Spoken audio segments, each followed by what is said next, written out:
Hi viewers, welcome to FBTV.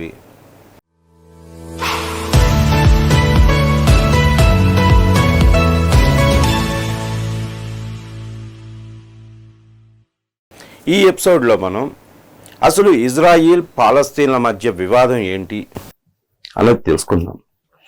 మూడు మతాల మధ్య ఆ భూమి ఎలా చిచ్చుపెట్టింది, ఇజ్రాయిల్ వర్సెస్ పాలస్తీనా, అసలు ఈ రెండింటి మధ్య వివాదం కొన్ని దశాబ్దాలుగా జరుగుతుంది. కేవలం భూభాగం కోసమే ఈ రెండు తలపడుతూ వస్తున్నాయి.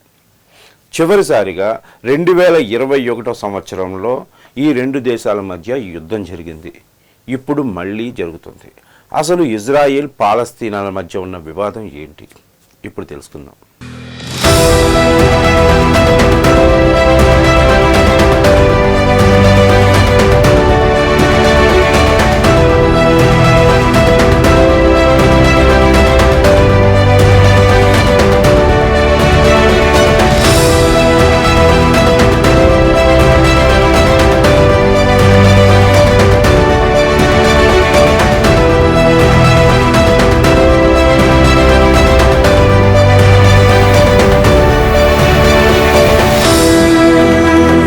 ఇజ్రాయిల్ పాలస్తీనాల వివాదం ఇప్పటిది కాదు. ఈ వివాదానికి 100 ఏళ్లకు పైగా చరిత్ర ఉంది. మొదటి ప్రపంచ యుద్ధంలో ఒట్టోమన్ సామ్రాజ్యం ఓడిపోయిన తర్వాత పాలస్తీనా అనే పిలువబడే భూభాగాన్ని బ్రిటన్ స్వాధీనం చేసుకుంది. అప్పట్లో ఇజ్రాయిల్ అనే దేశమే లేదు. ఇజ్రాయిల్ నుండి వెస్ట్ బ్యాంక్ వరకు ఉన్న ప్రాంతాన్ని పాలస్తీనా భూభాగం అని పిలిచేవారు. ఆ ప్రాంతంలో అరబ్బులు అధిక శాతంలోనూ యూదులు కొద్దిమంది మాత్రమే ఉండేవారు. అయితే పాలస్తీనా స్థానిక ప్రజలు మాత్రం తమ భూభాగంలో నివసిస్తున్న అరబ్బులు, యూదులు బయట నుంచి వచ్చిన వ్యక్తులని చెప్తారు. బయట వాళ్ళు తమ భూభాగానికి వచ్చారన్న అసంతృప్తి అప్పట్లో స్థానిక ప్రజల్లో ఉండేదని తెలుస్తుంది. అసలు వివాదం ఎప్పుడు మొదలైందంటే, యూదుల కోసం పాలస్తీనాను జాతీయ నివాసంగా ఏర్పాటు చేయాలని బ్రిటన్ని అంతర్జాతీయ సమాజం కోరింది. ఇదే పాలస్తీనియన్లు యూదుల మధ్య వివాదానికి బీజం పడింది. ఓవైపు ఇది తమ పూర్వీకుల ఇల్లు అని యూదులు విశ్వసించేవారు. ఆ ప్రాంతంపై తమకే హక్కు ఉందని దశాబ్దాల తరబడి వాళ్ళు వాదిస్తున్నారు. ఇంకోవైపు పాలస్తీన్ అరబ్బులు కూడా ఇది తమ మాతృభూమి అని, పాలస్తీనా అనే పేరుతో ఒక కొత్త దేశం సృష్టించాలని కూడా అనుకునేవారు. యూదుల కోసం ప్రత్యేక రాజ్యం ఏర్పాటు చేయాలనే బ్రిటన్ ఎత్తుగడను ఈ పాలస్తీన్ అరబ్బులు తీవ్రంగా వ్యతిరేకించేవారు. ఈ విధంగా పాలస్తీనా ఇజ్రాయిల్ వివాదం మొదలైంది. 1920, 1940 సంవత్సరాల మధ్య కాలంలో యూరోప్లో ఉండే యూదులపై దురాఘాతాలు జరిగాయి.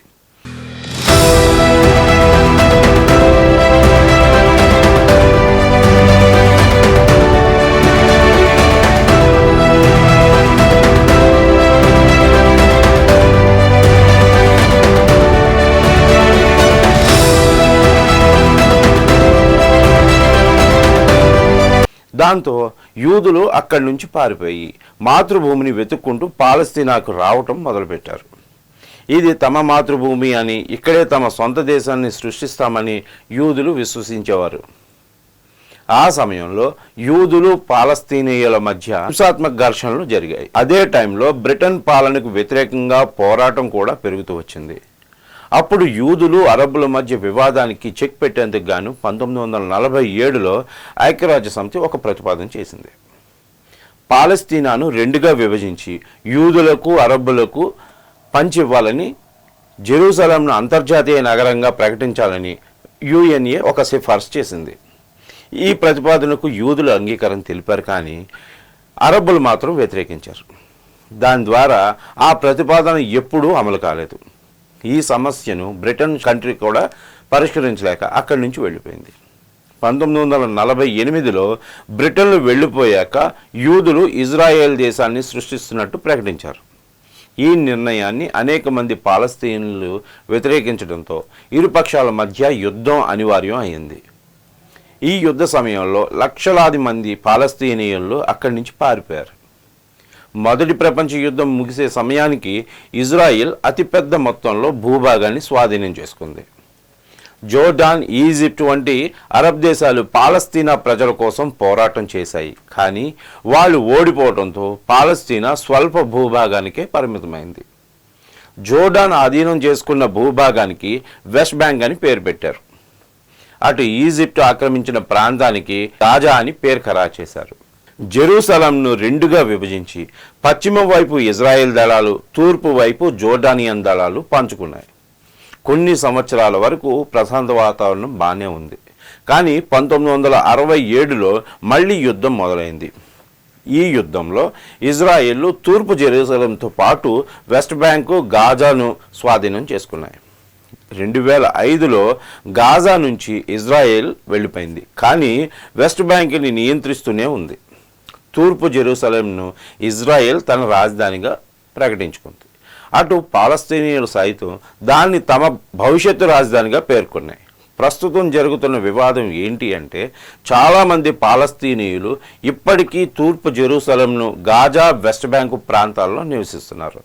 వీరికి ఇజ్రాయెల్కు మధ్య కొన్ని విషయాల్లో తరచూ వివాదాలు జరుగుతూనే ఉన్నాయి. గాజా ప్రాంతం హమాస్ పాలనలో ఉంది. అసలు హమాస్ అంటే ఎవరు? ఈ సంస్థ ఎన్నోసార్లు ఇజ్రాయెల్తో పోరాడింది. దీంతో హమాస్కు ఆయుధాలు చేరకుండా ఇజ్రాయెల్, ఈజిప్ట్ దేశాలు గాజా సరిహద్దుల్లో ఇప్పుడు కాపలా కాస్తూ ఉంటాయి. అయితే ఇజ్రాయిల్ చేపడుతున్న చర్యలు, ఆంక్షల వల్ల తాము కష్టాల పాలవుతున్నామని గాజా, వెస్ట్ బ్యాంకు ప్రాంతాల్లో ఉన్న పాలస్తీనియులు ఎప్పుడు ఆరోపిస్తూ ఉంటారు. కానీ ఇజ్రాయిల్ ఈ ఆరోపణల్ని తోసిపుచ్చుతూ ఉంటుంది. పాలస్తీనియులు సృష్టిస్తున్న హింస నుంచి తమని తాము రక్షించుకోవడం కోసమే తాము ప్రతిఘటిస్తున్నామని తెలుపుతుంది ఇజ్రాయిల్. మరోవైపు జెరూసలం నగరం జుడాయిజం, ఇస్లాం, క్రిస్టియానిటీ మతాలకు చాలా ముఖ్యమైనది. జెరూసలంలో అల్ అక్సా మసీద్ ఉంది. ఇది ఇస్లాంలోని అత్యంత పవిత్రమైన మసీదుల్లో ఒకటి. అలాగే ఈ నగరంలో టెంపుల్ మౌంట్ ఉంది. యూదు మతానికి చెందిన వారు ఇక్కడ ప్రార్థన చేస్తారు. దీంతో పాటు Church of the Holy Spirit కూడా ఇక్కడే ఉంది. ఇది క్రైస్తవుల ప్రధాన ప్రదేశం. ఇది యేసుక్రీస్తు మరణము, ఆయనను సిలువ వేయటం, ఆయన పునరుద్ధానం కథకు ప్రధానమైంది. ఇలా 3 మతాలకు సంబంధించిన పవిత్ర స్థలాలు ఉన్న నేపథ్యంలో ఆ మతాలు, ప్రజల మధ్య ఘర్షణలు నిత్యం జరుగుతూనే ఉంటాయి. ఇది చాలదన్నట్టు ఇజ్రాయిలు, పాలస్తీనియుల మధ్య అనేక అంశాల్లో ఏమాత్రం అంగీకారం కుదరటం లేదు. పాలస్తీనియన్ శరణార్థుల భవిష్యత్తు ఏంటి? వెస్ట్ బ్యాంకులో యూదుల నివాసాలను ఉంచాలా లేకపోతే తొలగించాలా? ప్రధాన నగరమైన జెరూసలంను ఇరు వర్గాలు పంచుకోవాలా వద్దా? ఇజ్రాయెల్తో పాటు పాలస్తీనా రాజ్యం కూడా ఏర్పాటు చేయాలా వద్దా? ఇలా అనేక అంశాల్లో ఇరు వర్గాలకు కూడా ఒక రాజీ ఫార్ములా కుదరటం లేదు. గత 25 ఏళ్లుగా ఎన్నోసార్లు శాంతి చర్చలు జరిగాయి ఇరు దేశాల మధ్య. అయినా కూడా వివాదాలు పరిష్కారం కాలేదు. ఈ క్రమంలోనే హమాస్ తాజాగా ఇజ్రాయెల్పై దాడి చేయడంతో ఇరు ప్రాంతాల మధ్య మరోసారి ఉద్రిక్త పరిస్థితులు ఏర్పడ్డాయి.